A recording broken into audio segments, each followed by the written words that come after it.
আর IGP মহোদয় এত সম্পদ বানাইলে হয় কি জানেন, কোন জায়গায় অশনি সংকেতটা, কোন জায়গায় অশনি সংকেত হচ্ছে কি, তাহলে যারা পরবর্তী আইজিপি মহোদয় যারা আছেন, পরবর্তীতে যারা আসবেন, তারা হয়তো ভাবতেছেন যে মডেল ক্যারেক্টার আমাদের কে হবে।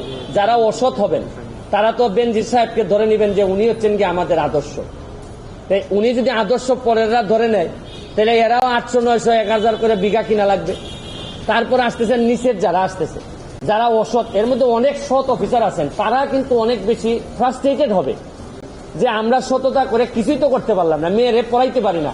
আর বেনজির সাহেবের শুনলাম যে মেয়ের অভিযোগ হচ্ছে গিয়ে মেয়ের একটু নর্থ সাউথ থেকে একটু রেস্ট নেওয়ার জন্য একটা ফ্ল্যাট আছে। আর আমি জীবনে এতদিন হাইকোর্টে থেকে একটা ফ্ল্যাট কিনা তো দূরের কথা, ভাড়া বাসায় থাকতে হয়। তবে একটু এখন আবার সংসদ সদস্য হওয়ার কারণে একটা ছোট ফ্ল্যাট আমারে দিছে ওই নেমিখানের মধ্যে, তাও আবার 2টা রুম দেয়। ওই নতুন এমপি হইলে আবার রুমও কম দেয়, আর পুরাতন এমপিদেরকে বেশি দেয়। তাই এখন এগুলা যদি চলতে থাকে, আর আরেকটা যদি দেখেন, মরার উপর খরার গা, এমপি হওয়ার কারণে আমার 2টা উপজেলা চালাইতে হয়, 2টা থানা, 2টা থানার যিনি ওসিরা আছেন তাদেরকে আমি কোন বিবেকে বলি যে ভাই তোমরা 2 নম্বরই করো না। এরা যদি বলে আপনি আমার চাকরি দিচ্ছেন, যারা আমার অফিসার তারা দেখছেন কি মাল বানাইতেছে, আর আপনি আমার এইসব করলে চলবে, তা আমি এদের কি কন্ট্রোল করবো কিভাবে? আবার এসপি সাহেব যদি বলে যে একটা ফোন কাইটা দেয়, আমি কি করব? কারণ যে সম্পদের হিসাব দিচ্ছে তাতে এক ব্যারিস্টার সুমনরে এমপি না মানলে কি হয়? তাই এইসব চিন্তা করে দেখলাম যে এত লোকের সাথে কথা বলার চেয়ে একটা অ্যাপ্লিকেশন দুদকে দিয়ে আসি।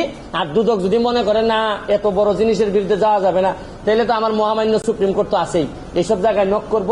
আমার কথা হচ্ছে যে ভাই কতটুকু করতে পারবো জানি না, তবে চোখ রেখে বলতে পারবো যে আমি চেষ্টা করে গেছি। আমি যতগুলা রিট এখানে করেছি, যতগুলাতে চূড়ান্ত পরিণতি হয়েছে, যেটাতে চূড়ান্ত পরিণতি হয় নাই, যেগুলাতে চূড়ান্ত পরিণতি হয় না, এগুলাতে আমার অভিযোগ চূড়ান্ত রকমের দেশের প্রতি অবমাননা হয়েছে।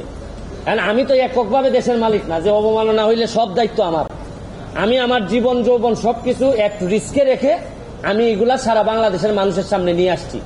বিচার তো কয়েক প্রকার হয়, একটা হচ্ছে গিয়ে হয়তো কাঠগড়ায় দাঁড়ায় না, কিন্তু মানুষের বিবেকে, মানুষের বিবেচনায় তো একটা বিচার হয়।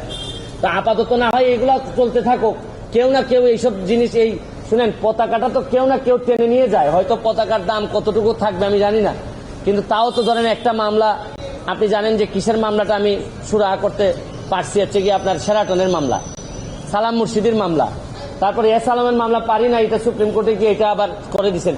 কিন্তু শুনেন, আমাদের ট্রায়ালে, আইন অঙ্গনে ট্রায়াল আমরা যখন করি, বিচার যখন করি, তখন আমরা যখন বুঝি যে এই আসামিরে বাঁচানো যাওয়া কঠিন, তখন কিছু কিছু কথা আমরা ট্রায়ালের মধ্যে বলে রাখি, ডিনায়াল বলে এটারে আমরা ডিনাই করে রাখি, যাতে আপিলে গিয়ে কাজে লাগে।